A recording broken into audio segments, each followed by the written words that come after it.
dan nyalakan loncengnya. Thank you. Happy watching. Halo semuanya, welcome back to my channel. Kembali lagi di channel aku, Nisa Variansyah.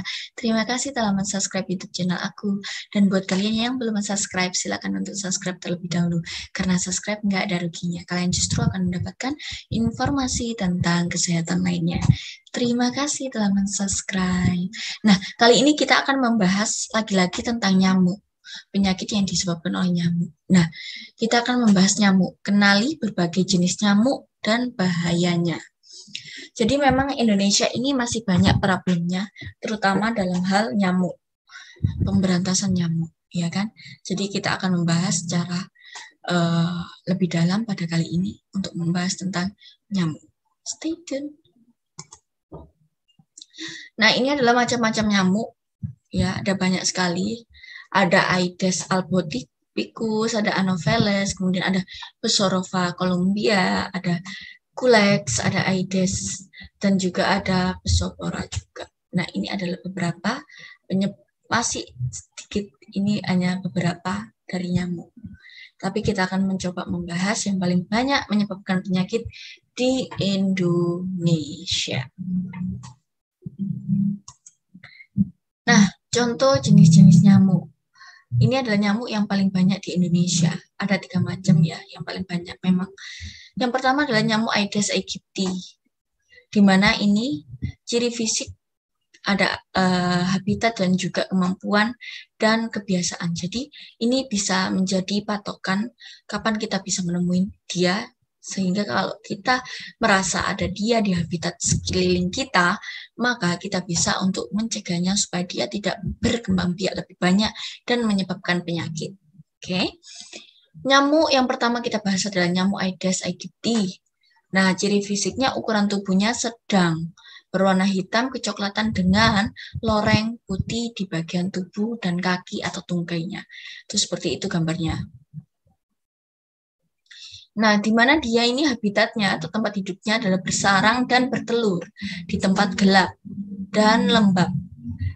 Terdapat genangan air bersih. Nah, ini kuncinya. Contohnya adalah wadah air bersih. Misalnya adalah bak mandi kalian. Seperti itu. Kemudian kemampuan dan kebiasaan. Membawa virus dengan virus yang dibawa ini adalah virus dengue. Ya kan? Di mana nyamuknya adalah yang aktif adalah nyamuk betina dan yang dapat menularkan memang nyamuk betina. Karena dia lebih aktif, selain menghisap darah manusia, dia juga hidupnya pada sore hari. Kemudian dia dapat terbang hingga 100 meter jauhnya nyamuknya. Jadi dia dapat menularkan dalam range 100 meter. Ini adalah nyamuk yang pertama, nyamuk Aedes aegypti. Untuk nyamuk yang kedua, Aedes albopictus atau nyamuk kebun. Nah, dia lebih besar daripada Aedes aegypti, berwarna hitam dan loreng putih di tubuh dan kakinya. Tuh, ini mirip sekali, hanya saja dia lebih besar. Nah, di mana nyamuk ini bersarang dan bertelur di kebun atau penangkaran. Contohnya adalah lubang di pohon, tempurung kelapa. Nah, seperti itu. Pokoknya dia bersarangnya di lubang-lubang seperti itu. Kemudian nyamuk kebun membawa virus dengue. Jadi nyamuk kebun lebih aktif dibandingkan Aedes aegypti dan dapat terbang 400-600 meter. Wow, lebih jauh. Range, jarak penularannya lebih jauh dibanding Aedes aegypti. Memang dua nyamuk ini adalah yang menyebabkan penyakit DBD. Nah, kenapa banyak di Indonesia? Karena memang nyamuk ini gampang hidupnya. Dia bisa hidup di bak mandi kalian, dia bisa hidup di penangkaran-penangkaran kebun kalian, seperti itu. Dan yang ketiga adalah nyamuk Anopheles. Nyamuk Anopheles adalah nyamuk yang ukuran tubuhnya lebih kecil dan berwarna hitam. Juga dia memiliki bentuk sayap yang simetris, kemudian dia memiliki antena dan lebih pendek dari tubuhnya. Ini adalah cirinya. Kemudian dia habitatnya di rawa-rawa, genangan air kotor, saluran air, dan juga tumpukan sampah. Kemudian pembawa virus penyakit malaria dan aktif pada malam hari. Siklus hidup nyamuk jantan rata-rata 7 hari, betina adalah 1 bulan. Jadi betina ini siklus hidupnya lebih lama 1 bulan, dan dia juga yang menyebabkan penyakit malaria. Semua adalah nyamuknya betina, tapi yang membedakan adalah Aedes aegypti dan Albopictus adalah dia menyebabkan DBD, sedangkan untuk Anopheles dia menyebabkan malaria. Dan ini Anopheles ini tidak sembarangan ada di Indonesia, dia di daerah-daerah endemis. Jadi kalau kalian penasaran, kalian bisa lihat tentang DBD, kalian scroll di konten di bawah aku, itu ada tentang DBD. Dan kalau kalian penasaran dengan penyebab penyakit yang didapatkan oleh nyamuk Anopheles, yakni malaria, kalian bisa scroll lagi di bawah. Juga saya sudah membuat konten tentang malaria. Oke, kemudian jenis nyamuk dan bahayanya. Kalau Anopheles, dia penyakitnya malaria, ya kan? Penyebarannya memang di daerah endemis. Kemudian kalau Mansoni, ini dia adalah filariasis atau kaki gajah. Kemudian untuk Culex, ya kan? Dia juga dapat menyebabkan filariasis atau kaki gajah. Kemudian Aedes aegypti dan Aedes albopictus dia menyebabkan penyakit DB atau DBD. Selain itu, kalau Aedes aegypti dia juga dapat menyebabkan demam Zika atau dia dapat menularkan virus Zika.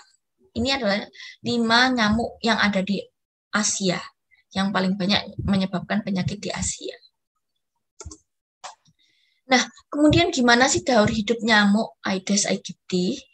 Nah, ini kita bahas yang paling banyak ya. Nah, dia mulai dari telur sampai nyamuk itu 7-10 hari. Ya. Kemudian dia menjadi telur kan, ini di fase telur. Kemudian dia adanya tempat untuk berkembang biak tadi di mana? Di tempat bak mandi kalian, air yang bersih. Dia menjadi jentik-jentik, kemudian menjadi kepompong. Lah, umur nyamuk dewasa ini sampai 2-3 bulan. Nah, kemudian dia bisa berubah menjadi dewasa dan dalam waktu 2 hari dia akan membutuhkan darah untuk bertelur. Jadi dia akan siklus hidupnya muter seperti ini. Nah, kenapa dari telur ini sampai 7-10 hari? Jadi kita harus membersihkan bak mandi. Kenapa?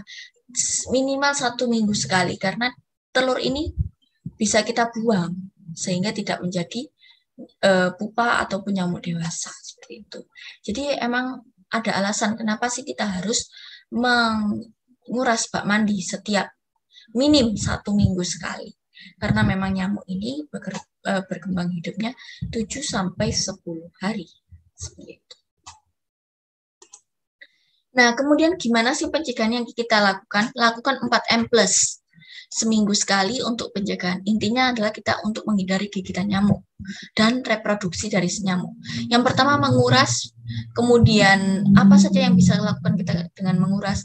Mengurasnya dapat menguras bak mandi, kemudian tempat minum burung, ya kan? Kemudian penampung air, kemudian kulkas, di belakang kulkasnya itu ada. Jadi kalian bisa menguras seperti itu. Kemudian tandon, itu bisa. Kemudian menutup rapat semua wadah yang dapat digunakan untuk berkembang biak si nyamuk. Kemudian mengubur seperti balang-balang bekas yang dapat menjadi genangan air hujan dan memantau seluruh wadah air apabila terdapat jentik-jentik. Nah, untuk pencegahannya plusnya adalah jangan menggantung baju, terutama baju gelap.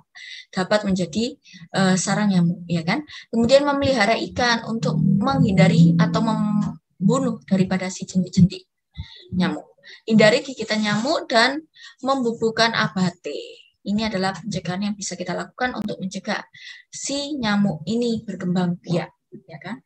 Jadi banyak sekali memang kita tidak bisa mencegah nyamuk berkembang biak, tapi kita bisa perlahan memutus reproduksi dari si nyamuk tersebut. Oke, cukup sekian konten aku pada hari ini. Dan buat kalian jangan lupa untuk subscribe, Dan jangan lupa untuk share ke teman-teman kalian. Apalagi sekarang adalah musim hujan, rawan sekali adanya berkembang biaknya nyamuk. Yuk kita bisa putus rantai penyebaran daripada penyakit-penyakit yang disebabkan oleh nyamuk. Terima kasih telah menonton YouTube aku. Dan jangan lupa untuk subscribe. Terima kasih. See you on the next content. Bye-bye.